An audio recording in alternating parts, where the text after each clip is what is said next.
नमस्कार मित्रों। वैसे तो हर व्यक्ति जो भी कार्य करे, या कोई मंत्र का हो या कोई सामान्य कार्य हो, अपनी पूरी शक्ति लगाकर ही कार्य करता है। और करने वाले को जो टोका टोकी लोग करते हैं कि ऐसे नहीं करो, ऐसे नहीं करो, ऐसे नहीं करो, तो उस व्यक्ति की थोड़ी बुद्धि खराब होने लगती है। क्योंकि जितना ज्ञान उसने प्राप्त किया है या जितनी जानकारी उसे मिली है, उसी के द्वारा उस कार्य को वह करता है। इसी प्रकार से तंत्र मंत्र में भी यही क्रिया है। कोई व्यक्ति को बताया जाए या सिखाया जाए और वह सीखने के बाद कुछ करने लगे और कोई देखे टोके, तो वह कार्य अधिकांश असफल हो जाता है। सफलता प्राप्त करने के लिए अपने मार्गदर्शक का, यानी अपने गुरु का, या जो कोई लेख है, किताब में लेख लिखा है या कुछ भी लिखा है, वहां से आपने सीखा है, तो उसको भली बात 2-3 बार पढ़ ले या जानकारी ले ले, जिससे उसमें गलती की गुंजाइश कम हो। इसी प्रकार से आपको तंत्र मंत्र और जड़ी बूटियों को सिद्धि करने में ज्ञान रखना चाहिए। जल्दीबाजी या अरे कुछ नहीं होता, ऐसा ज्यादातर लोग विचार कर लेते हैं। आपको जितनी तंत्र मंत्र में शक्ति है, उतनी ही तंत्र मंत्र के अलावा जड़ी बूटियों में साक्षात शक्ति है। वैद्य लोग जड़ी बूटियां लाते हैं तो बड़ी प्रार्थना करके लाते हैं और सिद्ध योग नक्षत्र में लाते हैं, जिससे वह प्रभावी हो और उसका असर रोगी पर पूरी तरह से दिखाई दे, निरोग बनाए।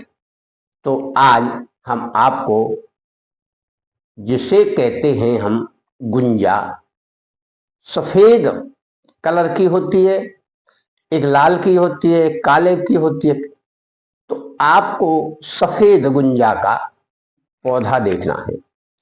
सफेद गुंजा बहुत प्रकार से काम में आती है। हमको एक हमारी शिष्या है कर्नाटक में, उन्होंने एक माला बनाकर भेजी और 2 प्रकार की गुंजाओं के दाने भेजे हैं, और हमने उस गुंजा को अपने घर में भी लगाया है। दोनों प्रकार की लगाइए, पानी डालते हैं, सेवा करते हैं। आप भी अगर आपको कहीं जंगल में वह मिलती है तो अच्छी बात है, वरना वह उगती भी बहुत देर में है। घर में उगाएंगे तो बहुत देर में, कई बार हमने कोशिश की है तब जाके उगी है। आप अपने घर में लगा लेते हैं तो उसको सिद्ध करने में आसानी रहेगी। और अगर आप घर में नहीं लगाते, आपने कहीं जंगल में देखिए, तो उसको उखाड़ना भी बहुत कठिन काम होगा। यह आपको विशेष ध्यान रखना है।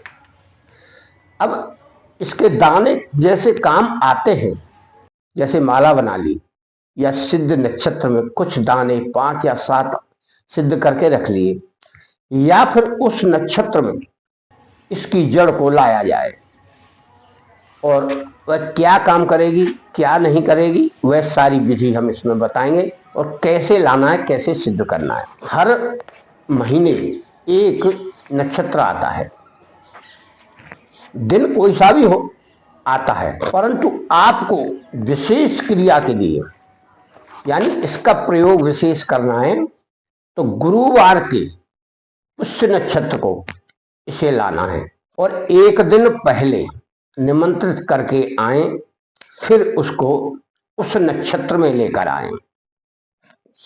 पर नक्षत्र कभी कभी सुबह लग जाता, रात्रि में लगता है तो सुबह पड़ता है, कभी कभी दिन में लगता है तो शाम को पड़ता है। उसमें कैसे किया जाएगा? यदि शाम को पड़ता है तो आप शाम को तब उखाड़ने जाएं जब सूर्य छिप जाए, और अगर सवेरे ही पड़ रहा है तो आप सवेरे थोड़ा जल्दी चले जाएं, नहा धोकर सामान्य तरीके से नहा लें, धुले हुए वस्त्र पहन लें, साफ सुथरे, और ले आए, प्रार्थना करें। यह उसकी लाने की, हर जड़ी बूटी को लाने की क्रिया है। प्रार्थना भी करना है वनस्पति देव से हाथ जोड़कर, और जब हम उसे निमंत्रित करने जाते हैं तो विधिवत जैसे किसी पुरुष को हम निमंत्रित करते, उस प्रकार से आप उसे निमंत्रित करें। हल्दी ले जाएं, चावल ले जाएं, जल ले जाएं, डालें, उसको प्रार्थना करें और बोलें, हे वनस्पति देव, हम आपको निमंत्रित करके जा रहे हैं, कल हम आपको लेवाने आएंगे, आप हमारे घर चलकर हमारा मनोरथ पूर्ण करें। फिर आप जाएं, जब आपको लाना है तब भी आप निवेदन करें कि हम आपको निमंत्रित करके गए थे, अब आप हमारे साथ चलिए। ऐसा कहते हुए उखाड़ लें, उखाड़ के जड़ को तोड़ लें, पौधा वहीं छोड़ दें।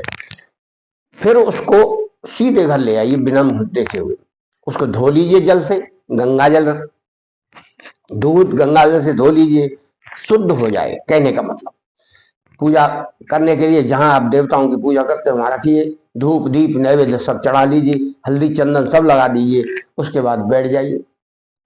जिन मंत्रों का आप जाप करते हैं, यानी पहले तो गुरु मंत्र करते हैं तो पहले गुरु मंत्र का करें, फिर और मंत्रों का आप जाप करते होंगे, जैसे कोई लक्ष्मी जी का है, गणेश जी का है, विष्णु भगवान का है, कृष्ण जी का है, और कोई वशीकरण का है, या कोई और मंत्र है जिसे आप महत्वपूर्ण समझते हैं, दुर्गा सप्तशती है, जो भी आप पढ़ते हैं उसके सामने आप रख लीजिए, तो आपकी शक्ति उस पर भी पड़ेगी।